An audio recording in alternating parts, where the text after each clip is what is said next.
Why do UPSC CSE toppers with sociology optional recommend Vikash Ranjan sir's sociology courses at Triumph IAS, where strategy meets conceptual clarity and results follow?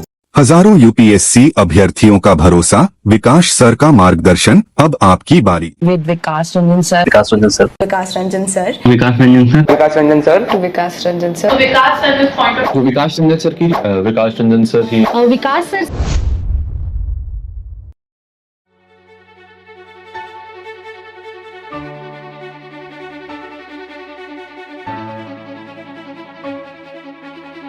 Hello, मेरा नाम doctor Abhijit Jain है। मैंने इस वर्ष UPSC civil service examination 2025 में 170 rank प्राप्त करी है। मैं पेशे से डॉक्टर हूँ। मैंने अपनी MBBS Vardhman Mahavir medical college and Safdarjung hospital new Delhi से करी थी। 2018 में मैंने नीट, एम्स और जिपमर का पेपर दिया था, जिसमें मेरी रैंक 197, 65 और 53 आई थी। उसके उपरांत मैंने 2023 में यूपीएससी कंबाइंड मेडिकल सर्विस दिया था, जिसमें मेरी रैंक 4 थी। उसके बाद 2025 से मैं general duty medical officer grade 2 के तौर पर कार्यरत हूँ एमसीडी दिल्ली में। मेरी प्रिपरेशन जर्नी बहुत छोटी रही है। 1 साल की ही प्रिपरेशन जर्नी है और 1 साल का एग्ज़ाम है। तो मैं यहाँ पर ये सब नहीं बता सकता कि कैसे करना है, क्या किया मैंने जिससे मेरा सिलेक्शन हो गया। अभी तो मैं बस ये बताना चाहता हूँ कि मैंने अपनी मार्कशीट देखी और उस मार्कशीट में मेरे 2 सब्जेक्ट में बहुत अच्छे नंबर थे। एक GS3 जिसमें 97 नंबर थे, जो कि फ़र्स्ट अटैम्प्ट में लोगों के 70, 72, 80 नंबर आते हैं, और दूसरा मेरे इंटरव्यू जिसमें 215 नंबर थे। मैं बिल्कुल भी ये नहीं बताऊंगा कि मैंने क्या पढ़ा, कैसे आए नंबर। मैं बस आपको ये बताऊंगा कि मैंने पेपर में ये लिखा था, इससे नंबर मेरे आ गए।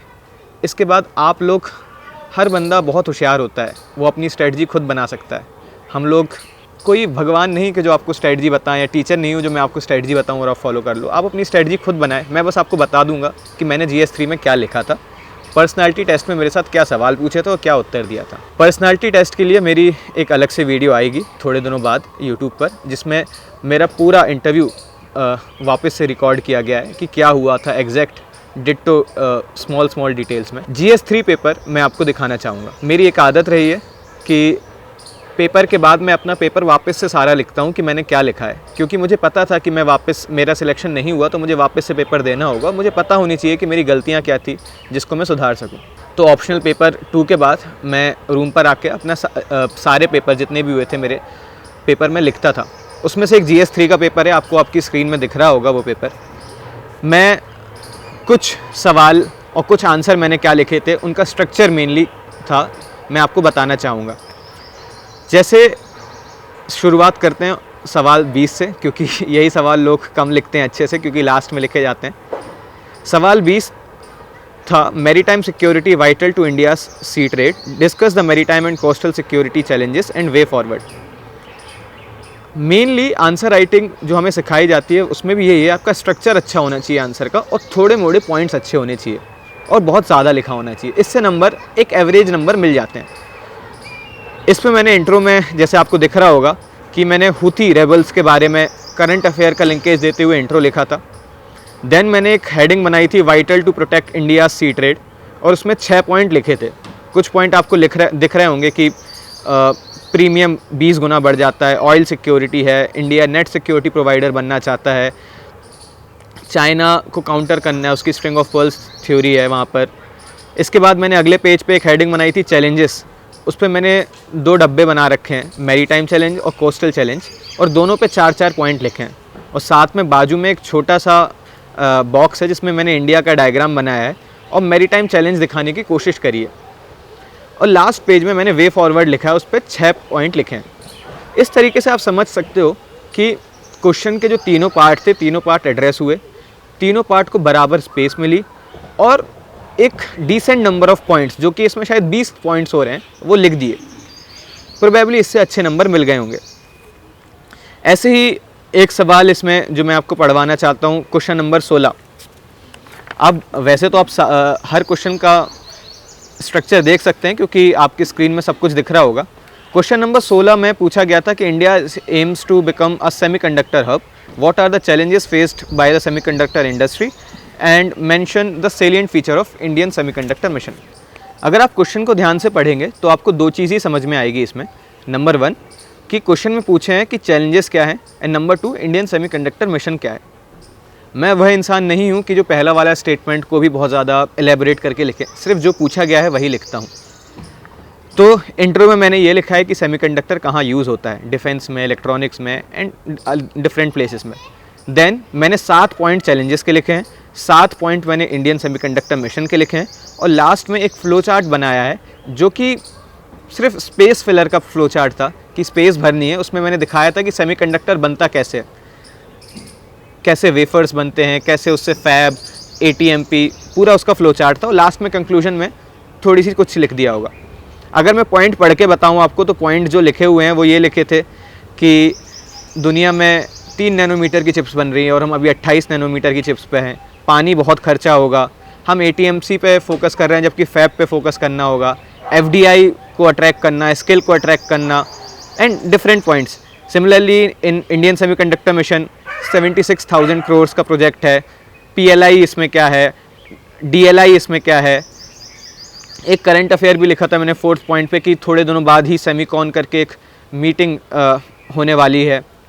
तो ऐसे करके मेरे कुछ 14 पॉइंट थे, एक फ्लो चार्ट था और क्वेश्चन की डिमांड एड्रेस होती।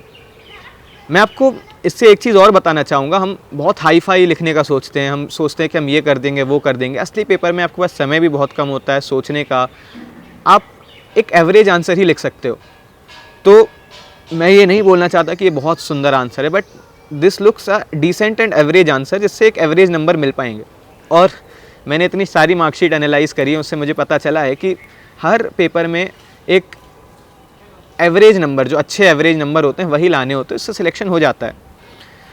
इसके बाद कुछ क्वेश्चन नहीं भी आते थे, कुछ क्वेश्चन टफ थे मेरे से, वो भी मैं आपको बताऊंगा मैंने क्या लिखा। जैसे 15th नंबर क्वेश्चन था जो आपको स्क्रीन में दिख रहा होगा, नैनो टेक्नोलॉजी पर, कि एग्रीकल्चर पे नैनो टेक्नोलॉजी कैसे काम करती है और सोशो इकोनॉमिक स्टेटस को कैसे लिफ्ट करेगी फार्मर्स का।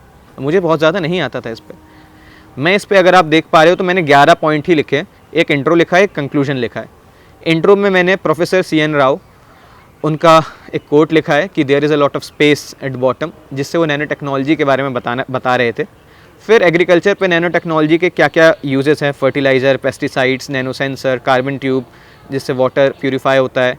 और 5th पॉइंट पे मैंने एक करंट अफेयर्स का लिंकेज लिखा था कि न्यूज़ पे 2023 पे आया था कि टेरी ने कुछ नैनो पार्टिकल्स और नैनो टेक्नोलॉजी को यूज़ करके कुछ ऐसी टेक्नोलॉजी बनाई है जिससे आर्सेनिक वगैरह की पॉल्यूटेंट्स ख़त्म हो सकते हैं। ऐसी सोशो इकोनॉमिक स्टेटस में मैंने 5-6 पॉइंट लिखे थे जो कि बहुत नॉर्मल से पॉइंट हैं, जिसमें मैंने एक हेल्थ एंगल जोड़ा था जो कि मैं डॉक्टरी बैकग्राउंड से हूँ कि ऑर्गेनोफॉस्फेट पॉइजनिंग कम हो जाएंगी इससे, और एक कंक्लूजन लिखा था। मैं बताना चाहता हूँ इस क्वेश्चन से भी कि इस क्वेश्चन में बहुत ज़्यादा नंबर ऑफ़ पॉइंट्स नहीं थे, 11 पॉइंट्स से, ये बिलो एवरेज आंसर लिखा होगा। बट जो पूछा है वो लिखा था इस क्वेश्चन में कि एग्रीकल्चर और नैनो टेक्नोलॉजी का कैसे यूज़ होगा वो लिखा था, सोशो इकोनॉमिक स्टेटस कैसे बढ़ाना है वो लिखा था, और दोनों को बराबर स्पेस दी थी। शायद इससे एक एवरेज नंबर मिल जाएंगे, क्योंकि लोग बहुत सारे टॉपर्स कॉपी देखते हैं, सोचते हैं कि ऐसा लिखेंगे तो नंबर मिलेंगे, जबकि मेरा मानना यह है कि आपकी 50% ऑफ नंबर जो आपके हैं वो आपके प्रिपरेशन से डिसाइड होते हैं, और 50% नंबर आपका एग्ज़ाम डे कैसा गया है, आपने एग्ज़ाम में कैसा लिखा है, क्या आप हड़बड़ी में तो नहीं थे, सोए थे, ढंग से नहीं सोए थे, आपने क्या लिखा है, सब पे डिपेंड करता है। इसलिए मैं आपको अपने आंसर दिखाना चाह रहा हूँ।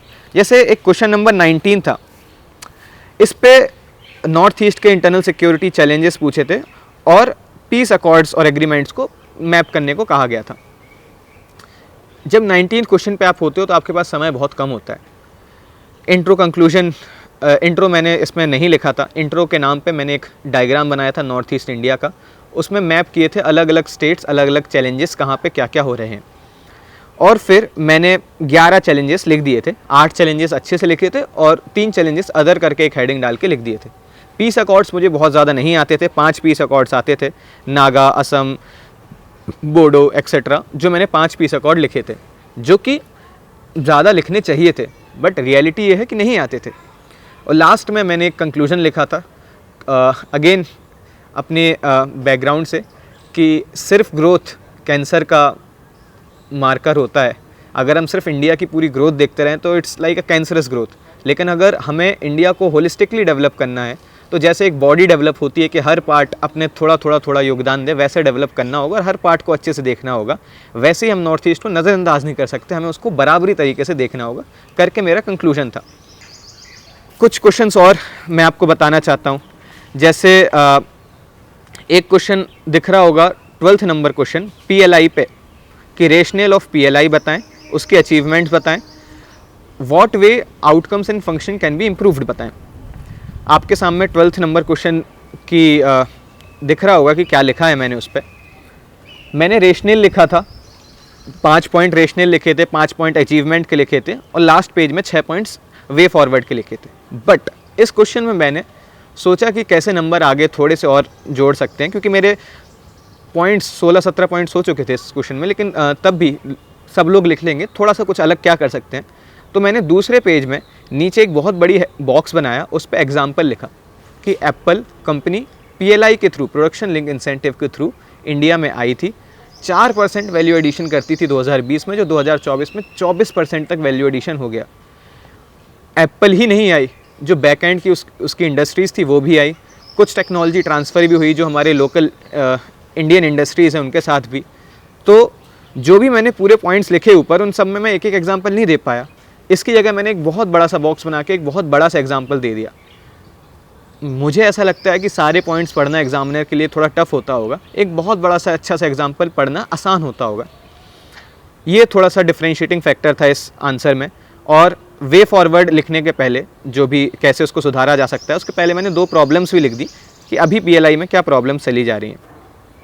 बाकी इसका आंसर सब लोग ने वैसा ही लिखा होगा जैसा मैंने लिखा है, तो कोई बहुत अंतर नहीं आएगा। 11th नंबर क्वेश्चन आपको दिख रहा होगा, मुझे नहीं आता था ये वाला क्वेश्चन बहुत अच्छे से। ठीक है, इसमें जो भी दिमाग में आ रहा है, समझ में आ रहा है लिखा, दोनों पार्ट बनाए, दोनों को इक्वल सब पार्ट दिया। इवन लास्ट में मैंने कंक्लूजन में मुझे नहीं समझ में आ रहा था क्योंकि पेज नहीं भर पा रहा था, तो मैंने नीति आयोग के बारे में 5 लाइन लिख दी। अगेन ये बताने के लिए मैं ग्लैमराइज नहीं करना चाहता हूँ टॉपर्स को कि टॉपर कोई बन गया, उसके बहुत अच्छे नंबर आ गए, उसने बहुत ही अच्छा कुछ लिख दिया होगा। सब लोगों को बहुत सारी चीज़ें नहीं आती हैं, सब लोग बहुत सारी चीज़ें अपने मन से बना के लिख देते हैं। तो आप जब भी प्रिपरेशन करें तो आप एक आइडियलिस्टिक वे की तरफ मत जाएं कि जब मेरा आंसर इतना आइडियलिस्टिक होगा तभी लिखना चालू करूँगा। आप लिखना चालू करें और बहुत सारा लिखें, क्योंकि नहीं लिख पाते, सब लोग भी इतना ही लिखते हैं। कुछ क्वेश्चंस और मैं बताना चाहूँगा। जैसे आपके सामने साइंस टेक के क्वेश्चंस हैं। मैं साइंस टेक की प्रिपरेशन के लिए एक चीज़ बताता हूँ कि बहुत कम बच्चे ऐसे होते हैं जो प्रीलिम्स और मेंस के बीच में साइंस टेक की प्रिपरेशन करें। मेरे पास तो बिल्कुल ही समय बहुत कम था, क्योंकि मुझे पूरे GS ऑप्शनल सब कुछ प्रीलिम्स और मेंस के बीच में करनी थी। बट मैंने देखे हैं बहुत सारे पुराने बच्चे भी साइंस टेक नहीं करते, क्योंकि बहुत वास्ट सब्जेक्ट है। तो साइंस टेक के लिए मेरी एक एडवाइस है, आप मान ले तो बहुत अच्छी चीज़ है कि जब भी प्रीलिम्स पढ़ रहे हो तो साइंस टेक बहुत अच्छे से पढ़े, बहुत अच्छे से समझ के पढ़े, क्योंकि मेंस में सवाल एक तो कुछ भी आ सकता है, और वो जो भी कुछ भी आएगा वो आपके 3 महीने में नहीं पढ़ा होगा, वो आपको डिस्टेंट मेमोरी से ही याद आएगा। तो प्रीलिम्स के लिए साइंस टेक अच्छे से पढ़ें। जैसे और बहुत सारे बच्चे साइंस टेक में अच्छे नंबर नहीं ला पाते क्योंकि उनका बैकग्राउंड नहीं है, अच्छे से पढ़ते नहीं है, टाइम नहीं मिलता है। मैं कुछ साइंस टेक के सवाल आपको इसमें से दिखाना चाहता हूँ। जैसे carbon capture utilization and storage पे सवाल आया था, काफ़ी टफ सवाल है। CCUS is a very common technology जो हम लोग प्रीलिम्स के लिए पढ़ते हैं, बट मेंस में उस टाइम पे याद आना इट्स वेरी टफ। तो अगर मैंने इसको, अगर आप देख पा रहे हो मेरे स्क्रीन में आंसर, तो मैंने एक जेनरिक सा इंट्रो दिया था कि क्यों CCUS इम्पॉर्टेंट है, हमें कैसे सस्टेनेबिलिटी की तरफ जाना है, और मैंने 3 पार्ट में इसको तोड़ा था।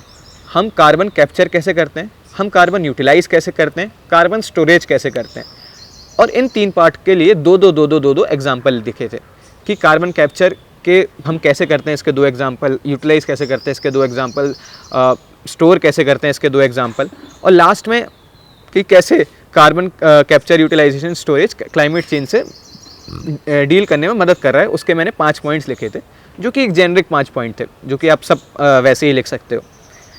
बस क्योंकि मैंने CCUS प्रीलिम्स के लिए बहुत अच्छे से पढ़ा था, क्या टेक्नोलॉजी होती है, तो मैं मेंस में आंसर लिख पाया। Similarly question number 5 was a very difficult question कि ITER न्यूक्लियर फ्यूजन के बारे में इसमें पूछा गया था। क्या रोल होगा, कैसे इंडिया ने क्या कंट्रीब्यूट किया, क्या इसके इम्प्लीकेशन है, बहुत टफ क्वेश्चन था। अब मोस्टली लोगों को मुझे ऐसा लगता है कि ये सवाल नहीं आता होगा क्योंकि इट्स वेरी स्पेसिफिक कि इंडिया के क्या कंट्रीब्यूशन रहे हैं इसमें। मैंने इस सवाल को देखा कि क्या मैं न्यूक्लियर फ्यूजन के बारे में कुछ लिख सकता हूँ, कैसे अपना आंसर सुंदर बना सकता हूँ, क्योंकि आंसर सब लोग जेनरिक ही लिख रहे होंगे इस पर। तो मैंने इंट्रो में सिर्फ और सिर्फ एक केमिकल इक्वेशन लिखी ऑफ न्यूक्लियर फ्यूजन, कैसे ड्यूटेरियम कैसे हीलियम बनता है, मास डिफेक्ट आता है और कैसे उससे न्यूक्लियर फ्यूजन की एनर्जी बनती है। फिर इंडियन ITER में जो सब लोग पॉइंट लिख रहे होंगे वही पॉइंट मैंने लिखी कि मैन पावर, रिसर्च, फंडिंग, क्योंकि नहीं आता किसी को। बट अगले पेज में मैंने सोचा कुछ तो अच्छा लिखना पड़ेगा, तो मैंने न्यूक्लियर फ्यूजन के 2 डायग्राम्स बनाए। टोकामैक का बनाया, कैसे मैग्नेटिक फील्ड करके न्यूक्लियर फ्यूजन को हम थोड़ा कंट्रोल कर सकते हैं, एक्सरे से कैसे कर सकते हैं, दूसरा डायग्राम वो है। और जेनरिक इंक्लूजन लिखे, जेनरिक इसके इम्प्लीकेशन लिखे 5। ऐसे करके ये आंसर एक डिसेंट से जेनरिक से थोड़ा सा ऊपर हो गया। 2 एवरेज ही आंसर है बट जेनरिक आंसर से थोड़ा सा ऊपर हो गया क्योंकि डायग्राम बने, एक इक्वेशन लिखी है, तो लगता है एग्जामिनर को यार इसको न्यूक्लियर फ्यूजन के बारे में थोड़ा थोड़ा पता है। और मैंने एक जेनरिक सा कंक्लूजन लिख लिया कि न्यूक्लियर एनर्जी से हम अपनी एनर्जी सिक्योरिटी बढ़ा सकते हैं। ऐसे ही और अगर कोई सवाल मैं आपको बताना चाहूँ कि कुछ सवाल जो नहीं आते थे उनको कैसे करना होता है। Question number 1 was a very difficult question, मुझे नहीं आता था। इनइक्वालिटी एडजस्टेड HDI क्या होता है। मैंने लास्ट में ये सवाल सबसे लास्ट में अटैम्प्ट किया था, आखिरी के 2-2.5 मिनट पे, but I have made sure कि मेरा 1-1.5 पन्ना भर जाए उससे। तो मैंने HDI क्या होता है इसको थोड़ा सा समझाने की कोशिश करी। इनइक्वालिटी वाला HDI, एडजस्टेड HDI क्यों चाहिए मैंने ये थोड़ा सा समझाने की कोशिश करी। क्या हो सकता होगा इनइक्वालिटी एडजस्टेड HDI वो समझाया थोड़ा सा, क्यों बेहतर है उसके बारे में जेनरिक पॉइंट लेके, और एक डायग्राम बना दिया कि इंडिया में इनइक्वालिटी बहुत तेज़ी से कैसे बढ़ रही है, जो कि मैंने एक न्यूज़पेपर आर्टिकल में धोखे से देख लिया था। दो मैं न्यूज़पेपर बहुत ज़्यादा नहीं पढ़ता।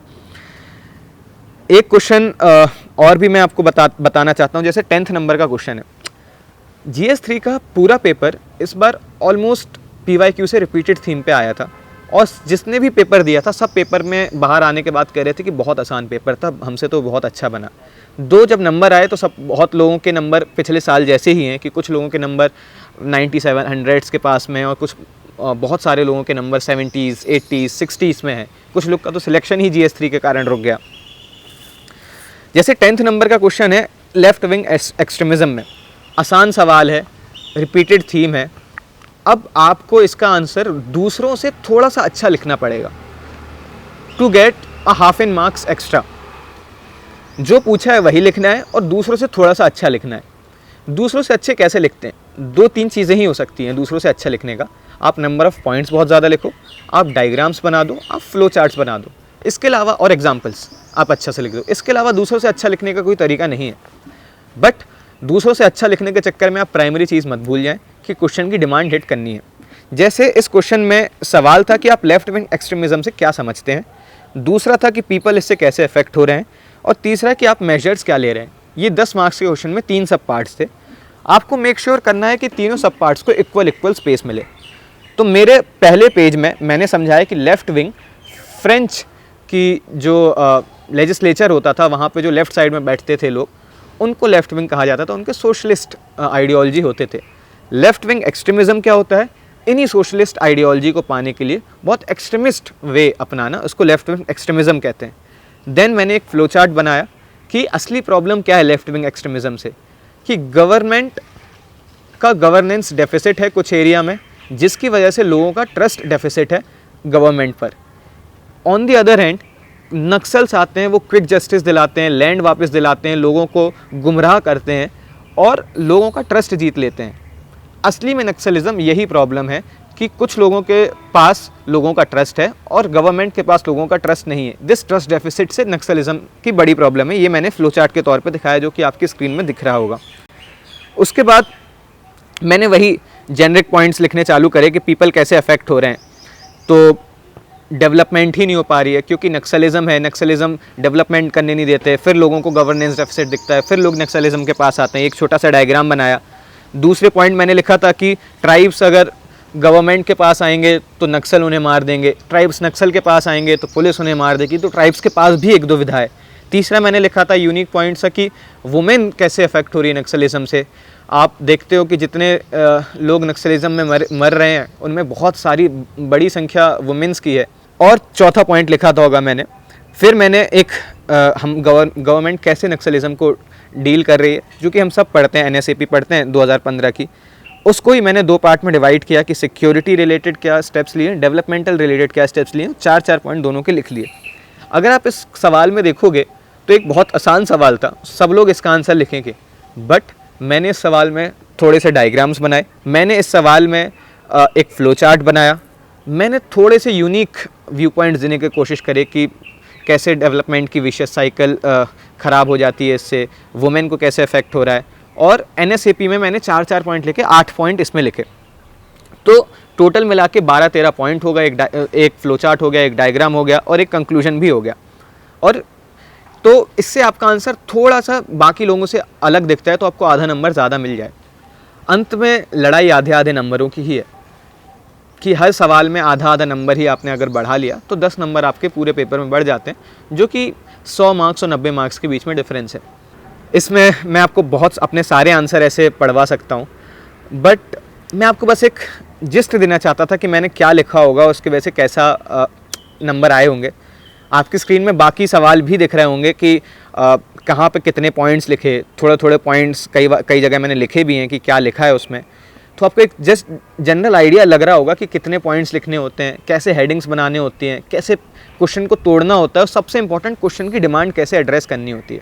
अब मैंने क्योंकि ये सब बताया, मैं अपनी कमियां भी बताना चाहता हूँ कि क्या मैंने नहीं किया, क्योंकि अगेन अगर मैं बोलूँगा कि मैंने सब कुछ अच्छा किया तो इट्स अ ग्लैमराइजिंग थिंग, सब कुछ परफेक्ट कर दिया। जैसे क्वेश्चन नंबर 4 की बात करें, उसमें सप्लाई चेन मैनेजमेंट का एग्रीकल्चर कमोडिटी के लिए सिग्निफिकेंस और स्कोप पूछा था। मुझे इनका डिफरेंस ही नहीं पता था असली पेपर में कि स्कोप और सिग्निफिकेंस को कैसे अलग अलग करके लिखा जाए। मैंने कोशिश करी इसको 2 पार्ट में तोड़ने की, स्कोप को अलग, सिग्निफिकेंस को अलग, बट मुझे समझ में आ गया मैं नहीं तोड़ पाऊंगा, तो मैंने स्कोप एंड सिग्निफिकेंस करके एक ही हेडिंग डाली, उसमें 5 पॉइंट लिखे, जो कि गलत था। अलग अलग लिखना चाहिए। क्वेश्चन की डिमांड है स्कोप अलग लिखो, सिग्निफिकेंस अलग लिखो, दोनों में 5-5 पॉइंट लिखो, एक एग्जाम्पल लिखो और देन कंक्लूजन लिखो, बट मैं नहीं लिख पाया। तो मैंने इसमें क्या किया कि मैंने एग्जाम्पल बड़ा और सुंदर लिखने की कोशिश करी। जैसे एग्जाम्पल मैंने लिखा कि नॉर्मल सप्लाई चेन कैसी होती है और एक सफल करके कंपनी है उसकी सप्लाई चेन कैसी है, और लास्ट में कंक्लूजन में यही लिखा कि सफल की सप्लाई चेन से क्या क्या बेनिफिट हो रहे हैं, क्या क्या चैलेंजेस इसने रिमूव करे हैं। ऐसे करके एक क्योंकि एक बहुत बड़ा सा एग्जाम्पल था, एक फ्लो चार्ट के फॉर्म पे एग्जाम्पल था, अलग से उभर के दिख रहा था, तो ये जो आंसर जो बिलो एवरेज आंसर होने वाला था वो लमसम एवरेज के पास आंसर गिर गया। मैं अगेन बोलना चाहूँगा, आपको बहुत अच्छे आंसर नहीं लिखने हैं, आपको एक डिसेंट आंसर जिस पे क्वेश्चन की डिमांड हिट हो, थोड़े पॉइंट ज़्यादा हो, कुछ डायग्राम फ्लो चार्ट्स बन पाएँ तो बना दो। और एक सवाल आपसे नहीं बना, जैसे मुझे फर्स्ट सवाल नहीं बना था, 11 सवाल नहीं बना था, तो आप उसमें डरे नहीं। बहुत सारे बच्चों से बहुत सारे सवाल नहीं बनते, कोई भी यहाँ पर सब कुछ की नॉलेज नहीं लेके रखा है। मैंने तो GS3 की प्रिपरेशन भी बहुत कम करी थी, इसलिए मैं आपको ये नहीं बता रहा कि GS3 में कैसे प्रिपरेशन करते हैं, क्योंकि शायद अगली बार मेरे नंबर कम हो जाएं GS3 में। बट मैं आपको यह बता रहा हूँ कि मैंने पेपर में क्या लिखा था जिसकी वजह से मेरे नंबर आ गए। अब आप लोग बहुत समझदार हैं, आप लोग अपनी स्ट्रेटजी खुद बना सकते हैं कि कैसे हमें GS3 को अप्रोच करना है, कैसे पढ़ना है, क्या करना है। बस मेरी एक ही एडवाइस है, साइंस टेक और एनवायरनमेंट प्रीलिम्स के लिए बहुत अच्छे से पढ़ लेना, क्योंकि आप मेंस के लिए टाइम नहीं निकालते उसको पढ़ने के लिए, और सवाल बहुत ही वाइड स्पेक्ट्रम से कहीं से भी आ जाते हैं। तो प्रीलिम्स के लिए साइंस टेक एनवायरनमेंट अच्छे से पढ़ लेना। बाकी चीज़ there are lot of teachers जो कि आपको इसके बारे में बताते रहते हैं। एंड लास्ट एक सवाल और मैं बताना चाहता हूँ जो मैंने अच्छा नहीं लिखा। 3 नंबर का सवाल था जिस पे पूछा गया था कि India's climate commitment under Paris agreement को रिव्यू करो, और उस पर हमने COP26 पे क्या फर्दर स्ट्रेंथनिंग करी है उसको बताओ। हमारे first NDCs national determined contributions क्या हैं उनको बताओ। मुझे समझ में नहीं आया कि रिव्यू करने का मतलब क्या है। रिव्यू करने का मतलब था हमें पंचामृत लिखने थे, पूरी जर्नी लिखनी थी कि इन कमिटमेंट्स के बाद क्या हुआ, फिर अगले कमिटमेंट्स हमने कैसे स्ट्रेंथन किए वगैरह वगैरह। बट मुझे उस टाइम पे ऑन द स्पॉट समझ में नहीं आया।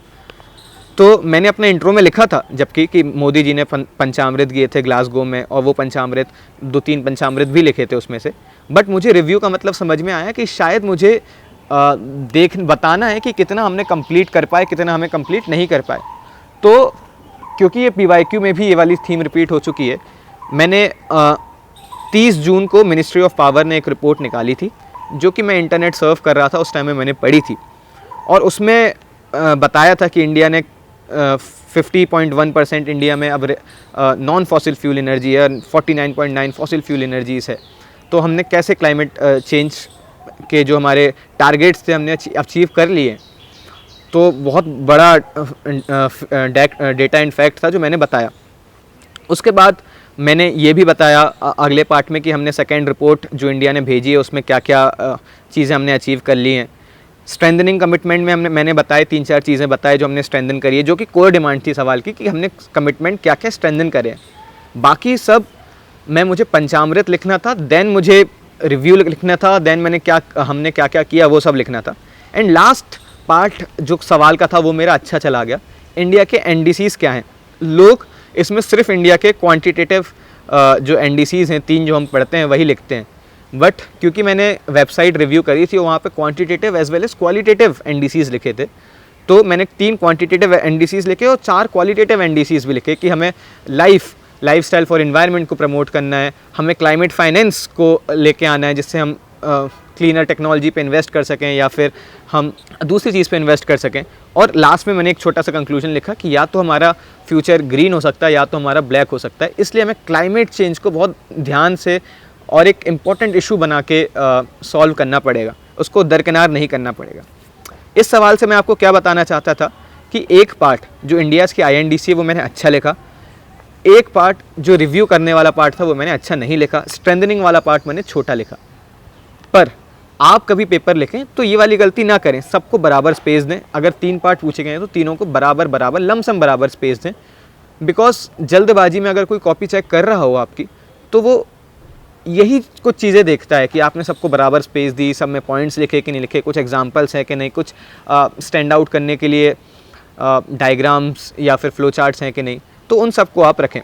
बाकी आपके स्क्रीन में बहुत मेरा पूरा पेपर दिख ही रहा होगा, आप उससे थोड़ा थोड़ा अंदाज़ा लगा ही लेंगे कि कैसे पेपर लिखना होता है जिससे नंबर आ जाए।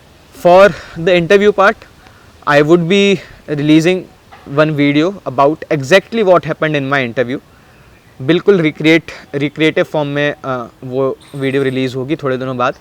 एंड आई होप आप उसको भी मैं उसमें भी ये कुछ भी नहीं बताऊंगा कि मैंने कैसे इंटरव्यू की प्रिपरेशन करी, बट मेरा इंटरव्यू क्या हुआ था अंदर एग्जैक्टली एक चीज़, क्या सवाल थे, मैंने क्या आंसर दिए, क्या मैं डरा हुआ था, मेरे को पिछले दिन नींद आई नहीं आई, वो सब बताया गया है। एंड बाकी आप खुद समझदार हैं, आप खुद सोचेंगे कि मुझे कैसे तैयारी करनी है, क्या वर्क करता है क्या नहीं वर्क करता। बिकॉज मेन दिक्कत UPSC की ये है कि कॉपीज़ कभी बाहर आती नहीं, किसी को कुछ नहीं पता क्या लिखने पे किसको ज़्यादा नंबर मिले। पर्सनालिटी टेस्ट की वीडियो जो अंदर हुआ है वो बाहर आता नहीं, किसी को कुछ नहीं पता क्या बोला क्या किया, कभी फीडबैक नहीं मिलता कि क्या गलत किया। तो मेरी बस छोटी सी पहल ये है बाकी लोगों से अलग, क्योंकि बाकी लोग सब लोग स्ट्रेटजी बताते हैं, बहुत होशियार लोग हैं, बहुत ज़्यादा समय से तैयारी कर रहे हैं। बस मेरी थोड़ी सी पहल ये है कि मैंने क्या किया, किससे नंबर, क्या लिखा, क्या बोला, किससे नंबर आ गए, वो आपको बता दूं। बाकी I think you would be very smart to delineate your own path अप दीपो भवा। आप अपने स्वयं दीपक बने, अपने लिए स्वयं लाइट जलाएं rather than following some others advice. In last में जब मैं पेपर की शुरुआत करने आया था, मैंने सोचा था UPSC तैयार करूं, तो मैंने सोच लिया था कि फर्स्ट अटैम्प्ट में रैंक 1 ले आऊंगा और सब कुछ सही हो जाएगा। बट यहाँ आके पता चला कि UPSC का दूसरा फुल फॉर्म भी है जिसका नाम होता है अनसर्टेन PSC। बहुत ही अनसर्टेन है कि पेपर में क्या आएगा क्या नहीं आएगा, कैसे नंबर मिलेंगे। तो इकलौता जो सभी टॉपर बोलते हैं, मैं आपको सिर्फ 2 चीज़ बताना चाहता हूँ इसके लिए। पहली चीज़, मेरे इंग्लिश के टीचर हिंदी में एक शायरी बोला करते थे कि रख हौसला वो मंज़र भी आएगा, प्यासे के पास चल कर समंदर भी आएगा, थक कर ना बैठ ए मंजिल के मुसाफिर, मंजिल भी मिलेगी, मिलने का मज़ा भी आएगा, जो कि मैं अभी उठा रहा हूँ मिलने के बाद। पर इस कोट से बस ये कहना है कि there is lot of variables जो आपके हाथ पे नहीं है, बहुत सारी चीज़ें आपके हाथ पे नहीं है, कौन कैसी कॉपी चेक कर रहा है, आपके हाथ पे सिर्फ आपकी मेहनत। आप यहाँ पर जैसे हॉर्स के बाजू में शेड लगाते हैं ब्लैक शेड, वैसे ब्लैक शेड लगा के अपनी मेहनत करते रहो। कोई अच्छा बोले तो भी मेहनत करो, कोई बुरा बोले तो भी सर नीचे करके मेहनत करो। एक दिन ज़रूर आप एकदम से वैसे फटोगे और आपको इतनी ज़्यादा खुशी मिलेगी, अच्छा रिज़ल्ट आएगा जो कि आप सोच भी नहीं सकते। पर जब तक नहीं है तब तक हॉर्स के शेड के साथ आप पढ़ाई करते रहें। एंड दूसरी चीज़, कई बार हम बहुत ज़्यादा अपने आप को एसोशिएट कर देते हैं रिज़ल्ट के साथ और हम बहुत फियर में जीते हैं। दूसरी चीज़ तो मेरी मम्मी कहा करती हैं कि love the life you live and live the life you love. जो ज़िंदगी जी रहे हो उसको बहुत प्यार करो, उसको कोसो मत। आप मानोगे नहीं, जो स्टूडेंट वाला समय है जिसमें आप बहुत सारे लोगों से मिलते हो, पढ़ते हो, खुश रहते हो, बातें करते हो, गप्पे मारते हो, चाय पीने आते हो, खेलने कूदने जाते हो, शायद ये फेज़ ज़िंदगी में दोबारा नहीं आए। इसको खुशी रह के जियो, कोसो मत अपनी ज़िंदगी को कि मुझे एक और अटैम्प्ट देना पड़ रहा है। और दूसरी चीज़, जो live the life you love, आपको जो ज़िंदगी चाहिए उसके लिए आप पूरी शिद्दत से मेहनत करो। जैसा मैंने बताया कि हैव अ ब्लैक शेड जो हॉर्स के अराउंड लगे रहते हैं, एंड जस्ट डू शेयर मेहनत। होना होगा हो जाएगा, नहीं होना होगा तो भगवान के पास कुछ अच्छा प्लान होगा आपके लिए। ये चीज़ बहुत ज़्यादा ज़रूरी है कि because UPSC is uncertain PSC, आपका प्लान भी होना चाहिए। मैं बिल्कुल भी ये नहीं कहता कि आप 6 अटैम्प्ट मेहनत करो, because it's not just 6 years, it's 6 years of your prime age. 21 से 27 साल की एज में आप सबसे ज़्यादा एनर्जेटिक रहते हो, आप बहुत सारा कुछ करना चाहते हो। आप 6 के 6 साल इस एग्ज़ाम में नहीं लगा सकते। मैं बस ये कहना चाहूँगा कि इस एग्ज़ाम के साइड में बहुत सारे एग्ज़ाम होते हैं। अगर आपका 2-3 अटैम्प्ट पे नहीं निकल रहा है, आप बहुत सारे अदर एग्ज़ाम्स का ट्राई करें, क्योंकि यूपीएससी की नॉलेज ही आपको उन एग्ज़ाम के लिए एलिजिबल बना देती है। दूसरी चीज़, आप कुछ ना कुछ स्किल्स ज़रूर एक्वायर करते रहें during the process. Let suppose आपका प्रीलिम्स नहीं निकलता है और आपको पता है आप 2-3 महीने नहीं पढ़ पाओगे, दुखी है, और साधारण सी बात है, लोग नहीं पढ़ पाते हैं। तो आप उन 2-3 महीने बिस्तर में पड़े रह के मूवीज़ देखने से अच्छा आप कुछ नई स्किल सीखो। जैसे मेरे सामने जो भैया बैठे हैं वो वीडियो बनाते हैं, एक वीडियो एडिट करते हैं, सोशल मीडिया मैनेज करने की एक स्किल है, कम्युनिकेशन एक स्किल है। आप स्किल सीखते जाओ जो आगे की ज़िंदगी में आपको बहुत ही ज़्यादा कारगर रहेगी। Because civil services is one that is very glamorous, not because they do very glamorous work, because there is a demand supply gap. 1000 लोग भी बनते हैं और इतने लाखों लोग पेपर देते हैं। कल के दिन अगर लाखों लोग सिविल सर्वेंट बनने लग जाएं तो शायद लोग इतना ज़्यादा ग्लैमराइज भी ना करें, असलियत बाहर निकल के आ जाए। इससे मेरा मकसद बस यही है आपको बताने का कि आप अगर नहीं भी निकलता पेपर तो आप इतना अच्छा कुछ कर सकते हो कि सिविल सर्वेंट का जो इंटरव्यू होता है यूपीएससी में, एक दिन आप वहाँ पे यूपीएससी में जाके वो इंटरव्यू ले रहे हो बच्चों का। तो आई होप डिप्रेशन से निकलने के लिए बस 2-3 चीज़ें जो मैं हमेशा बोलता था आसपास वालों को और जो मैं करता था। मैं भी लो फेज़ में था, हम सभी के जीवन में लो फेज़ आते हैं। हम लोग कैसे उससे डील करते हैं वो एक छोटा सा मेरा तरीका है कि जब भी आप अपने आप को महान दिखाने की कोशिश करते हो और आप महान नहीं बन पाते हो तो आपको डिप्रेशन आता है। आप प्लीज़ समान इंसान बनने की कोशिश करो। आप अपने चेहरे पे मुखौटा मत लगाओ। कुछ लोग ज़रूर रखो अपने साथ जिनके सामने आप बिना मुखौटे की ज़िंदगी जी सकते हो, जो आपके दिल में है वो बोल सकते हो, जो वो आपको कुछ गंदा बोले तो आप सुनने की हिम्मत रख सकते हो। इंसान अकेला रहने के लिए नहीं बना। आप हमेशा कुछ लोग आसपास ऐसे रहो जिनके साथ हंसी खेल सकते हो, जिनके साथ अपना मूड लाइट कर सकते हो। और अपने आप को रिज़ल्ट के साथ इतना एसोशिएट मत करो कि अगर रिज़ल्ट आपके अकॉर्डिंग नहीं आया तो आप कुछ हार्श स्टेप लेने के लिए तैयार हो जाओ। Remember this thing, you are the best. आपका एग्ज़ाम नहीं निकले तब भी आप हज़ारों सिविल सर्वेंट से ज़्यादा अच्छा काम करोगे और डेफिनेटली करोगे। बस सिविल सर्विसेज को अपनी पहली और आखिरी मोहब्बत बना के मत रख जाना। मोहब्बत में बहुत सारे लोग बदनाम हुए हैं आप उनमें से एक ना बने। मैं जॉब करता था, रेगुलर जॉब करता था, तो मैं ऐसा सोचता हूँ कि यार जब मैं प्रिपरेशन करने आया था मेरे को बोला गया था कि 18 घंटे पढ़ना होगा तब निकलेगा, 16 घंटे पढ़ना होगा, ऐसे पढ़ना होगा, वैसे हॉबीज़ छोड़नी होगी, मम्मी पापा से बात नहीं करना होगा, सेल्फिश बनना होगा। मैं जॉब करते हुए मैंने प्रिपरेशन करी और ये मेरा पहला ही अटैम्प्ट था। पूरे अटैम्प्ट की जो मेरा एक्सपीरियंस है उससे मैं बताना चाहता हूँ कोई हाई फाई चीज़ तो नहीं है। जैसे बाकी पेपर होते हैं वैसे ही यही पेपर है। मैंने नीट का, एम्स का पेपर निकाला है। जो माइंडसेट, जो वैल्यूज़ वहाँ पे काम आती है, वही वैल्यूज़ यहाँ काम आती हैं। यूपीएससी सिर्फ ग्लैमराइज इसलिए है क्योंकि डिमांड सप्लाई बहुत ज़्यादा गैप है, 1000 बच्चे ही निकलते हैं। तो मैं बस आपको ये बताना चाहता हूँ, मैंने तो रोज़ 5 से 6 घंटे जो भी मेरा काम करने के बाद समय बचता था उतना ही पढ़ा है, बट वो बहुत शिद्दत से पढ़ा है, बहुत कंसंट्रेशन से पढ़ा है। मेरे डिस्ट्रैक्शंस बहुत कम होते थे बिकॉज मेरे मम्मी पापा ने कुछ वैल्यूज़ मेरे अंदर ऐसी इंकलकेट करी हैं कि मैं डिस्ट्रैक्शन से अपने आप को अलग रख सकता हूँ। जैसे मुझे रोज़ बचपन में नियम मिलते थे छोटे छोटे कि आज कुरकुरे नहीं खाना है, आज आईने में नहीं देखना है, आज समोसे नहीं खाने हैं। तो इसके कारण आपके अंदर एक सेल्फ स्ट्रेंथ बन जाती है, एक अंदर से शक्ति बन जाती है कि आप किसी भी डिस्ट्रैक्शन को बहुत छोड़ सकते हो या फिर उनसे दूर रह सकते हो। तो मेरे लिए ये बहुत ही ज़्यादा बड़ा प्लस फैक्टर था जो पता नहीं, मैं नहीं कहूँगा कि मम्मी पापा ने मेरे यूपीएससी के लिए ये चीज़ वैल्यूज़ इंकलकेट कराई थी, बट जीवन में हर जगह ये चीज़ काम आई है। एंड मैं आपसे कहना चाहता हूँ, जितना भी समय है आपके लिए उतना समय आप पढ़ाई करें, बाकी समय आराम से सोएं, दोस्तों से भी बातें करें, अपनी हॉबीज़ हैं तो खेलें कूदें भी। इस एग्ज़ाम को अपनी माई बाप या ज़िंदगी मत बनाएं, आपके पास ऑलरेडी एक बहुत अच्छे माँ बाप हैं। Thank you.